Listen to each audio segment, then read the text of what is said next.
नमस्कार दोस्तों, स्वागत है आपका हमारे चैनल लीगल सी पर। जीएसटी वन को लेके एक बहुत ही इम्पोर्टेंट अपडेट को मैं आपके साथ डिस्कस करना चाहता हूँ।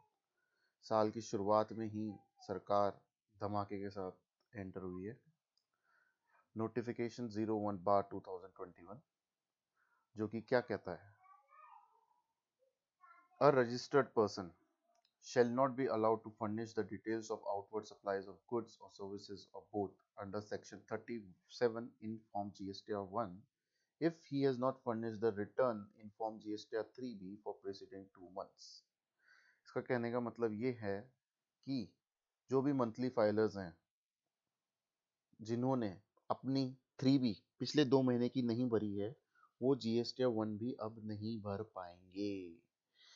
दोस्तों, क्या होता था कि कई लोग सामने वाले को इनपुट देने के लिए, जो उनका बायर है उनको इनपुट देने के लिए जीएसटी 1 तो फाइल करते जाते थे 3-3, 4-4 महीने की, लेकिन 3B फाइल नहीं करते थे, जिससे गवर्नमेंट को टैक्स तो नहीं मिलता था क्योंकि टैक्स 3B से ही जाता है, और जीएसटी 1 फाइल कर देते थे जिससे उनको 2A में रिफ्लेक्ट होने लग जाता था।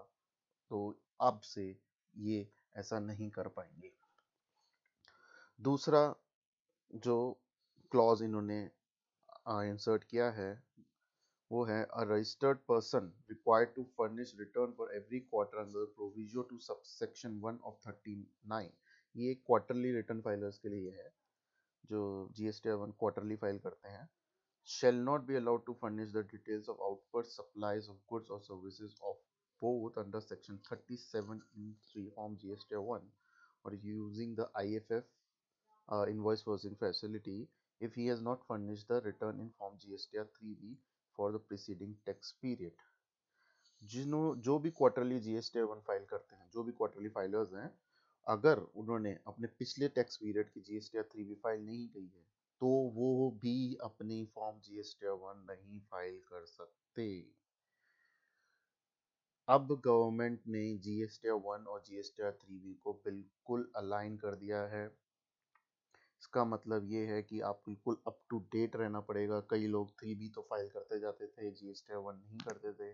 कई लोग जीएसटीआर 1 करते जाते थे, 3B नहीं करते थे। हालांकि गवर्नमेंट के ऑफिशियल्स अब उनको फ़ोन कर करके 3B और 1 फाइल करा रहे हैं, लेकिन काफ़ी हद तक फिर भी ये छूट जाता था।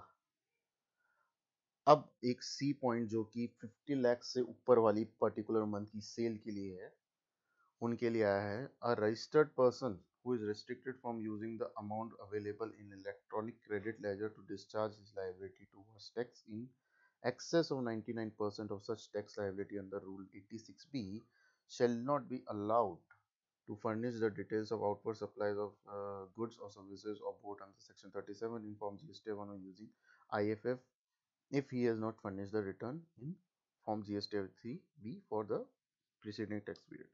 इसका कहने का मतलब ये है कि जो अपने जो 50 लाख रुपए से ऊपर की मंथली सेल जिनकी रहती थी एक पर्टिकुलर मंथ में, अगर अपने प्रीसीडिंग टैक्स पीरियड की 3B उन्होंने फाइल नहीं कर रखी है, मतलब ए के अंदर तो प्रीसीडिंग 2 मंथ्स तक की आपको एग्जाम्पशन थी। एक तरह से देखा जाए तो वैसे तो आपको हमेशा मंथली ही फाइल करनी होती है, लेकिन अगर थर्ड केस में उन्होंने प्रीसीडिंग टैक्स पीरियड की भी नहीं कर रखी है, जिनका 86B जिन पर लागू हो जाता है, जो 50 लाख से ऊपर की सेल एक पर्टिकुलर मंथ में उनकी होती है, 1% ऑफ कैश लेजर से उनको पेमेंट करना पड़ जाता है, तो उनकी अगर फॉर्म जीएसटी 3 पिछले मंथ की भी नहीं कर रखी, पिछले टैक्स पीरियड की भी नहीं कर रखी है, तो भी वो जीएसटी 1 फाइल नहीं कर सकते।